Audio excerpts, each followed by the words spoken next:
औज़ुबिल्लाहिमिनश्शैतानिर्रजीम बिस्मिल्लाहिर्रहमानिर्रहीम। अस्सलाम वालेकुम डियर स्टूडेंट्स, होप सो आप तमाम लोग खैरियत से होंगे और लेक्चर्स अच्छी तरह से प्रिपेयर कर रहे होंगे। स्टूडेंट्स, एक लेक्चर को एटलीस्ट आप 2 मरतबा उसको विजुलाइज़ किया करें ताकि अच्छे तरीके से आप लोगों को लेक्चर की समझ आ जाए। इसके अलावा आप लोग अपनी नीट कॉपीज़ के ऊपर ये तमाम जितने भी क्वेश्चन आप लोगों को करवा रहे हैं हम और जितने आप लोगों को असाइनमेंट्स दे रहे हैं वो आप लोग अपने नीट रजिस्टर के ऊपर तमाम के तमाम क्वेश्चन सॉल्व करते रहें। और नेक्स्ट आज हम लेक्चर नंबर 18 की तरफ मूव करेंगे। लेक्चर नंबर 18 हमारी एक्सरसाइज 5.3 शुरू की हुई थी हमने प्रीवियस लेक्चर में, तो आज हम उसका लास्ट क्वेश्चन नंबर जो कि 9 है उसको सॉल्व करेंगे। ये भी उसी तरह क्वेश्चन है जिस तरह हमने क्वेश्चन नंबर 6, 7, 8 इनको सॉल्व किया है। तो यहाँ पे आप लोगों को बस ये करना होगा कि यहाँ पे फैक्टर आप लोगों को नज़र नहीं आ रहे, लेकिन फैक्टर इसके अंदर पड़े हैं। x² - 5x + 6 है।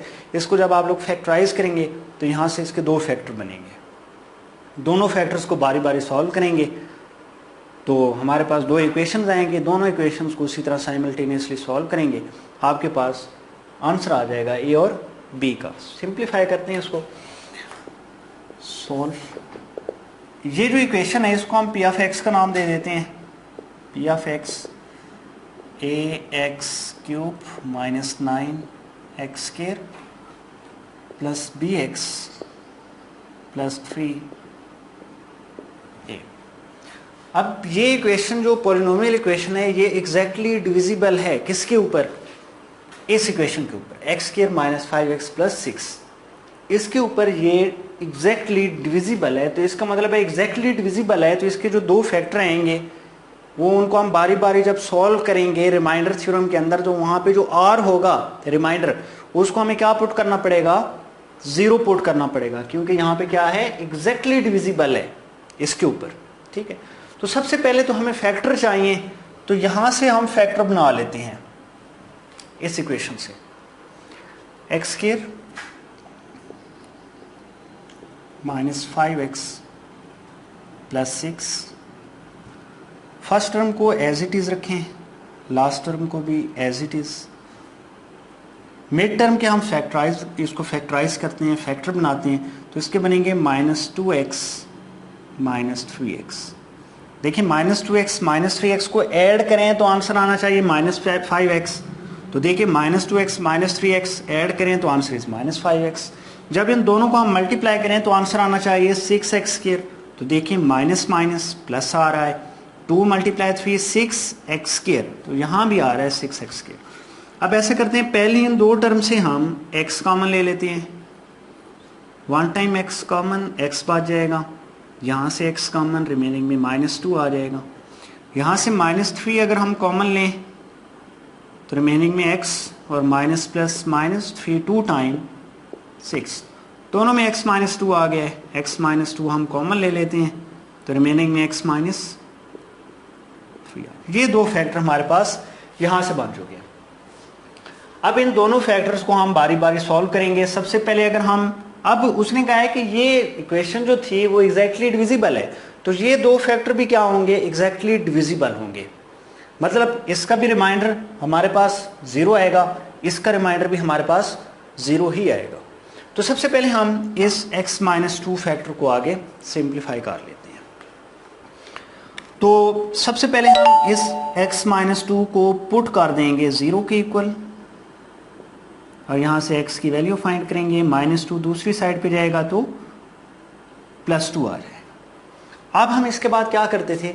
रिमाइंडर थ्योरम यूज करते थे, r = p(x). सो r = p(x).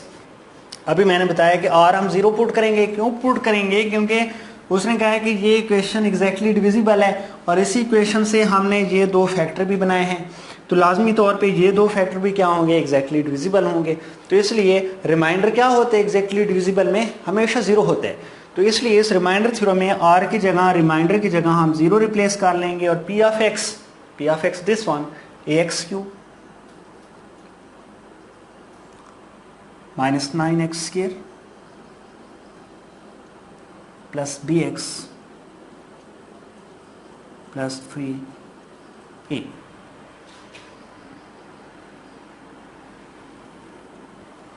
मजीद इसको अगर हम सिंप्लीफाई करें, जहां पे x नजर आ रहा है आप लोगों को, वहां पे हम उसकी वैल्यू रिप्लेस कर लेते हैं 2, तो यहां पे x की जगह में हम 2 रिप्लेस कर लेते हैं। 0 is equal to a 2 cube minus 9x square plus bx plus 3a। जहां जहां पे x आ रहा था वहां पे हमने उसकी वैल्यू रिप्लेस कर ली है, जो कि 2 आ रही थी। अब हम इसको सिंप्लीफाई करें, अगर 2 cube 8a 2 square 4 4 9 time 36 plus 2b plus 3a। मजीद सिंप्लीफाई करते हैं, 8a plus 3a 11a plus 2b minus 36। ये माइनस 36 दूसरी साइड पे जाएगा तो plus 36 is equal to 11a plus 2b। इसको हम इक्वेशन नंबर 1 मार्क कर देते हैं। अब हमने x माइनस 2 को अभी हमने सॉल्व किया, इस फैक्टर को एक इक्वेशन बना ली। अब दूसरी इक्वेशन हम x माइनस 3 फैक्टर को यूज करते हुए बनाएंगे। x माइनस 3 को उसी तरह प्रोसेस वही चलेगा जिस तरह हमने x माइनस 2 को 0 पुट किया था, रिमाइंडर थ्योरम यूज किया था। और अब हम x माइनस 3 के लिए सॉल्व करते हैं इस इक्वेशन को। Now put x minus 3 is equal to 0 और यहां से x is equal to plus 3 आ जाएगा। अगेन रिमाइंडर थ्योरम हम इसके बाद लगाया करते हैं। Reminder theorem is equal to r is equal to p of x। r की जगह पे हमने क्या पुट करना है, 0 ही पुट करना है, क्योंकि ये दोनों फैक्टर एग्जैक्टली डिविजिबल हैं। तो r इज इक्वल टू हमारे पास 0 होगा और p ऑफ x हमारे पास वही इक्वेशन रहेगी, ax cube minus 9x square plus bx plus 3a।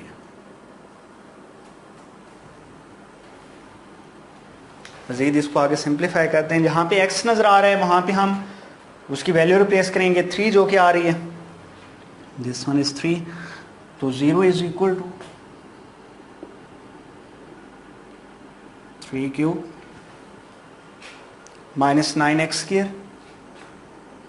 9x square plus bx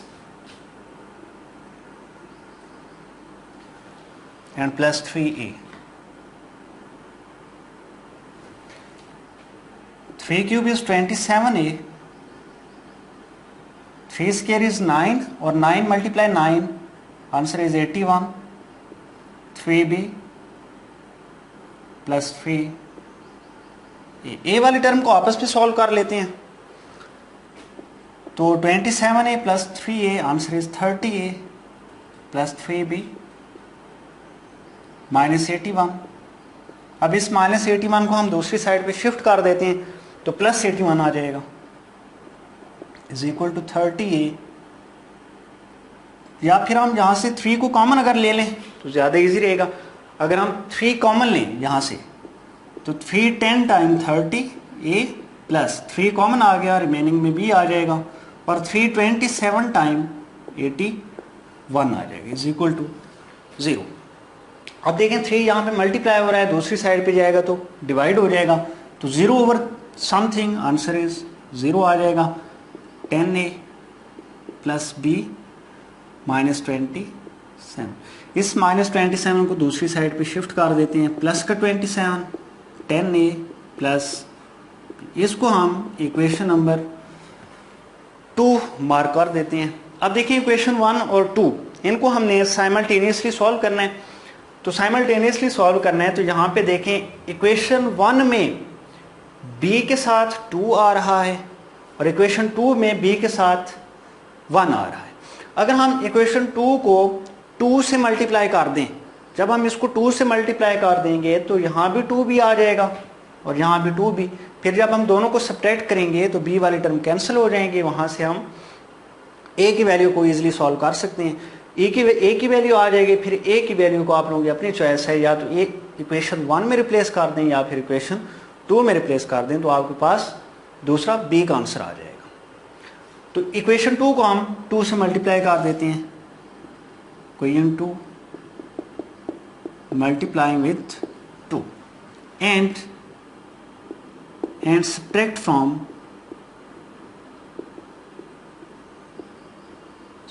from equation 1।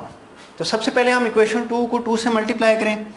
27 को अगर हम 2 से मल्टीप्लाई करते हैं तो answer is 54, 10 2 time 20a and 2b आ जाएगा। अब and subtract from equation 1। Equation 1 हमारे पास this one 36 is equal to 11a plus 2b। Equation 2 जो है उसके हम ये जो साइन है चेंज कर देंगे, माइनस माइनस माइनस। अब ये प्लस का 2b माइनस का 2b कैंसिल हो जाएंगे। यहाँ से 54 माइनस का 36, तो answer is 18 plus 18। 20a minus 11a, answer is 9a। तो 9 इधर मल्टीप्लाई हो रहा है, दूसरी साइड पे डिवाइड हो जाएगा, तो 18 ओवर 9 आ जाएगा। 18 is equal to a, 9 1 time 9 2 time 18, so a की वैल्यू हमारे पास आ चुकी है 2। अब इस a की वैल्यू को हम रिप्लेस कर देते हैं इक्वेशन 2 के अंदर। So equation 2 implies that 27 is equal to 10a। a की वैल्यू हमारे पास 2 आई है, तो यहाँ पे 2 रिप्लेस कर लेते हैं, प्लस b। तो यहाँ से सिंप्लीफाई करते हैं इसको, 27 10 2 टाइम 20 प्लस b। ये 20 जब दूसरी साइड पे आएगा तो 27 minus 20 is equal to b। 27 minus 20, answer is 7। So a की वैल्यू हमारे पास 2 आ गई है और b की जो है वो वैल्यू हमारे पास 7 आ चुकी है। So this will be answer.